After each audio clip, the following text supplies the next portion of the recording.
I think we've all hinted at it, and it's something that I just want to say outright that like the idea and the concept of a worker self-directed nonprofit does not mean that hierarchy no longer exists within your organization.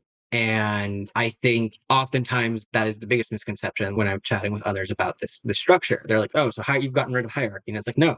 I think for us and for me, the best way I've described it is like hierarchy becomes fluid. Instead of having a executive director that is just at the top constantly, hierarchy shifts between like the topics. So like we have a development director. So whenever we're talking about fundraising, they are the ones that are ultimately making decisions for the organization about that. And depending on the topic that you're talking about, the person that is in charge of that role is the one that ultimately like holds that space and should be trusted in the organization to make decisions around that topic.